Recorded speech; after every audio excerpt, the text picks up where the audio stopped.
نحمده ونصلي ونسلم على رسوله الكريم اما بعد فاعوذ باللہ من الشیطان الرجیم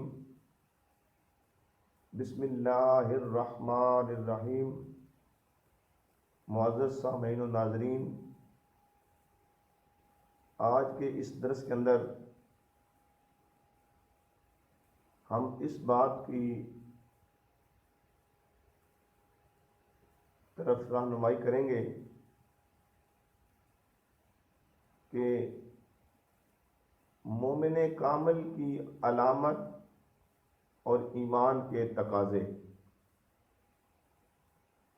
رسول اللہ صلی اللہ تعالی علیہ وآلہ وسلم کی بارگاہ بے کس پناہ کے اندر اس چیز کے متعلق جب سوال کیا جاتا ہے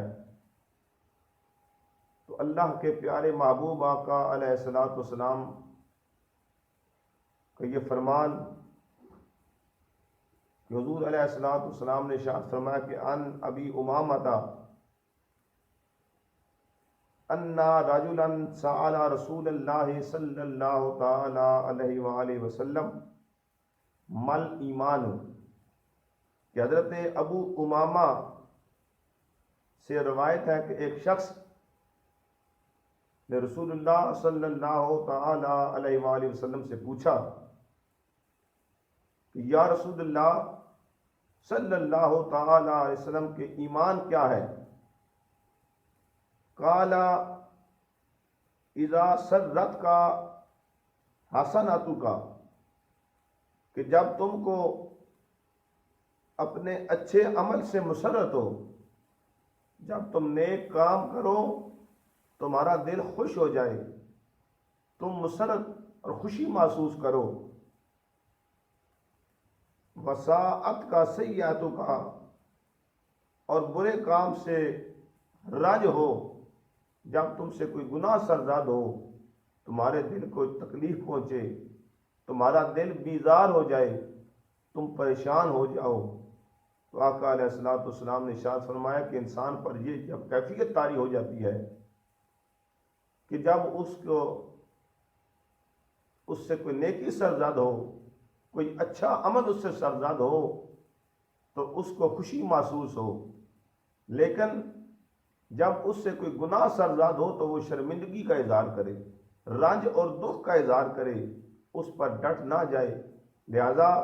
ہمیں بندہ مومن کی علامت اللہ کے پیارے محبوب آقا علیہ الصلوۃ والسلام کے اس فرمان سے ہمیں معلوم ہوئی کہ اگر انسان نیکی کر کے خوش ہوتا ہے اور جب اس سے کوئی گناہ سرزاد ہو جاتا ہے، جب اس سے اللہ اور اس کے پیارے رسول صلی اللہ تعالی علیہ وسلم کی نافرمانی ہو جاتی ہے تو وہ جب وہ اس سے بیزاری کا اظہار کرتا ہے، اس کا دل غمگین ہو جاتا ہے، وہ محسوس کرتا ہے کہ میں نے یہ عمل اللہ اور اس کے پیارے رسول کی جب وہ حکم کی خلاف ورزی کرتے ہوئے کیا ہے، لہذا اس کے دل کے اندر یہ رنج پہنچنا، اس کا دل غمگین ہونا، اس کا پریشان ہونا، اس کے دل کا بیزاری کا اظہار کرنا، گویا کہ یہ بندہ مومن کی نشانی ہے۔ حضور علیہ الصلوۃ والسلام نے ارشاد فرمایا کہ فَأَنْتَ مُؤْمِنٌ، پس پھر اس حالت میں جب تیرے پاس خوشی کی بات، تیرا دل جب تو نیکی کرے تیرا دل خوش ہو جائے، اور جب تو برائی کرے، اللہ کی نافرمانی کرے، تیرا دل غمگین اور پریشان ہو، تو یہ بندہ مومن کی نشانی ہے۔ اللہ کریم اپنے پیارے حبیب آقا علیہ الصلوۃ والسلام کے صدقے ہم کو صحیح معنوں میں حضور نبی رحمت صلی اللہ تعالی علیہ وآلہ وسلم کی تعلیمات پہ عمل کرنے کی توفیق عطا فرمائے۔ وما علینا الا البلاغ المبین۔